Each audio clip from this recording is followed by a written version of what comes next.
Assalamualaikum warahmatullahi wabarakatuh. Selamat siang Pak, saya mengganggu waktu Bapak.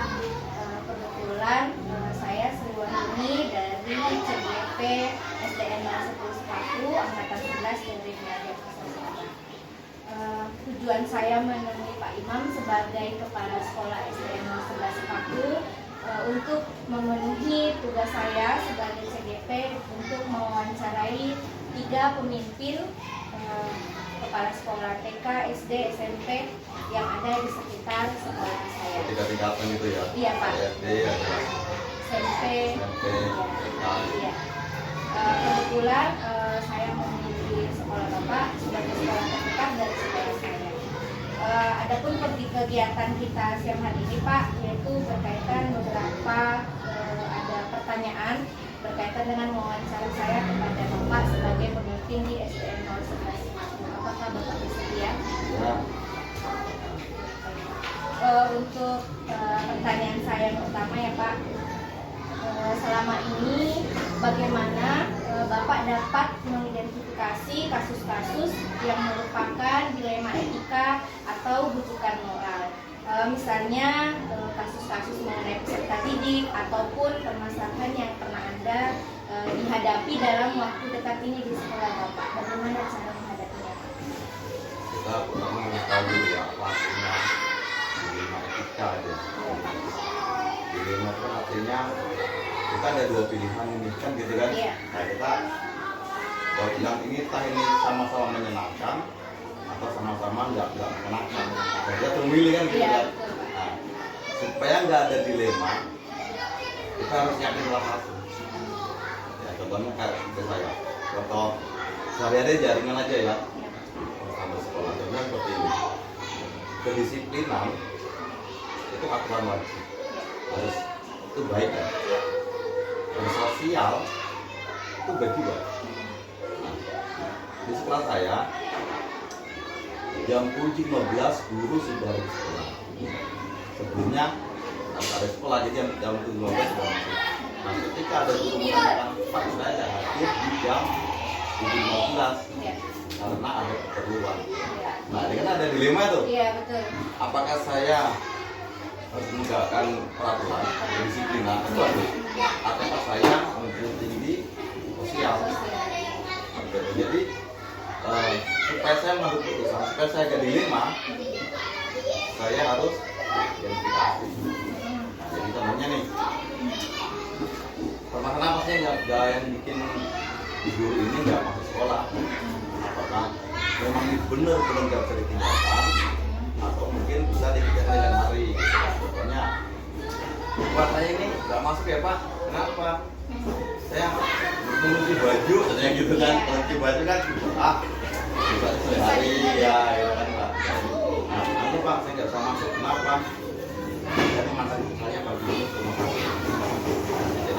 Jadi dari identifikasi itu saya pastikan saya harus berdasarkan disiplin atau saya harus pendidikan sosial. Jadi intinya kita hilangkan dilemanya. Berarti diidentifikasi dulu Pak ya, mana yang lebih utama untuk yang pertanyaan berikutnya Pak, selama ini bagaimana Bapak menjalankan pengambilan keputusan di sekolah Bapak, terutama untuk kasus-kasus di mana ada 2 kemungkinan yang sama-sama benar Pak, atau sama-sama mengandung nilai kebajikan? Sebenarnya ada yang sama sebenarnya. Tapi ada 2 kasus ini, berarti yang satu klik yang positif. Jadi kita identifikasi nih, ada 2 kasus nih sama-sama bagus. Tapi kalau kita identifikasi, pasti ada 1 kasus yang TKP itu pasti di atasnya, nggak akan sama. Iya. Kita ngomong sama karena kita hanya melihat sekilas saja. Ya kan? Jadi sama-sama melihatnya sama-sama penting, Sama-sama penting saja ini. ini ya.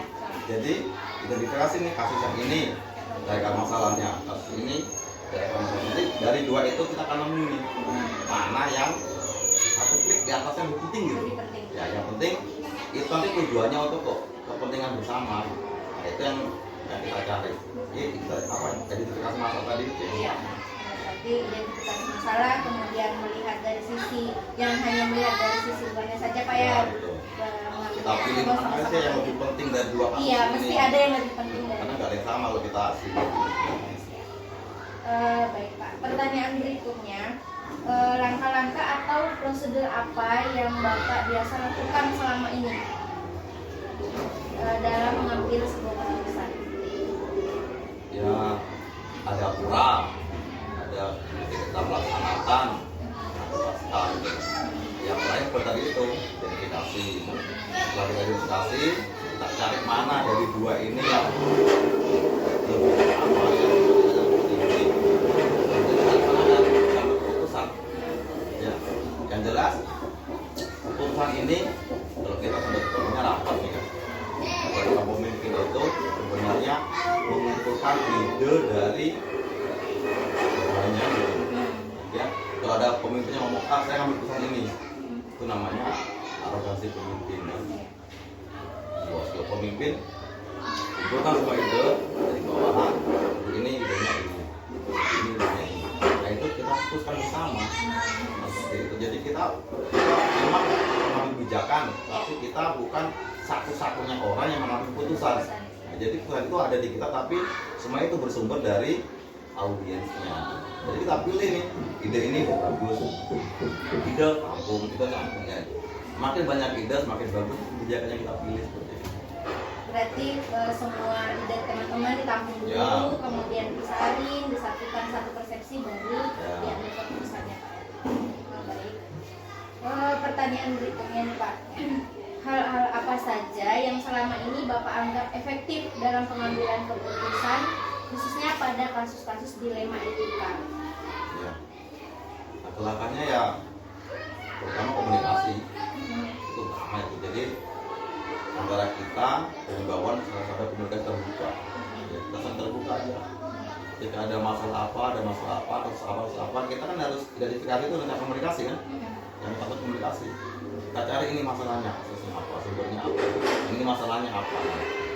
Nanti ketika kita sudah komunikasi yang bagus, ada keterbukaan, nanti kita akan tahu, nanti kita pasti tahu sendiri tuh mana dari dua ini yang memang benar-benar urgent kita pilih. Komunikasi yang utama. Berarti tetap kembali ke komunikasi Pak ya. Kemudian apa saja hal yang selama ini merupakan tantangan dalam Bapak mengambil keputusan pada kasus-kasus dilema etika khususnya Pak? Tantangan ya. Iya. Ada pengalaman. Jadi ada kebijakan sekolah yang bagus. Kan nggak semua kebijakan itu orang memang bagus ya. Iya. Jadi iya. Jadi kita harus kebijakan nih, ini bagus. Tapi paling mungkin ada menganggap ini nggak bagus. Sebagian menganggap ini bagus, sebagian menganggap ini nggak bagus. Nah, dari semua ini kita kan harus jadikan satu nih. Bagaimana kita meyakinkan ke wali murid bahwa kebijakan yang ini adalah bagus, kita adakan rapat selanjutnya. Nah, jadi kita punya ide, karena kita punya ide A, ini bagus nih, kita bagus, kita rapatkan ini bagus, kita sudah koordinasi ke pengawas juga bagus, kita buatlah kebijakan A, kita tawarkan ke wali murid. Pro kontra masih ada, masih ada kan? Nah, kalau kebijakan itu bagus, nanti yang ikut kita pasti banyak. Tapi tidak menutup kemungkinan ada kontra nanti. Nah, di situ tantangan kita di situ. Nah, untuk meyakinkan bahwa ini bagus, kita adakan pertemuan selanjutnya. Kita buktikan dulu, kita jalankan dulu kebijakan ini terus. Buktikan nanti pertemuan selanjutnya seperti apa. Kita buktikan di mereka ternyata memang bagus. Berarti ada tindak lanjutnya lagi Ya, dari harus terjadwal, ada jadwal selanjutnya gitu. Iya. Baik, ini pertanyaan berikutnya ya Pak ya. Apakah Bapak memiliki sebuah katakanlah atau jadwal tertentu nih Pak dalam sebuah penyelesaian kasus dilema etika? Apakah Bapak langsung menyelesaikan di tempat atau memiliki sebuah jadwal khusus untuk menyelesaikannya atau bentuk bahkan prosedur seperti apa yang Bapak jalankan dalam menyelesaikannya? Tergantung kasusnya Bu. Iya. Kalau kasusnya itu ringan dan nggak butuh waktu untuk lama, Iya. putuskan segera. Ya itu harus. Tapi kalau memang kita butuh waktu untuk itu, seperti tadi saya bilang tadi itu, ya kan ada pro kontra. Ya. Ya kita harus buat jadwal selanjutnya, jadwal selanjutnya seperti itu. Kalau sebenarnya kasusnya kita bisa selesaikan waktu sekali waktu selesai, selesaikan aja. Iya. Tapi kalau memang butuh durasi untuk sekian waktu ya kita lakukan. Berarti tergantung dari jenis kasusnya Pak ya. Kalau kayak ringan-ringan bisa diselesaikan pada saat itu. Ya, baik Pak. Ini ada pertanyaan berikutnya lagi ya Pak.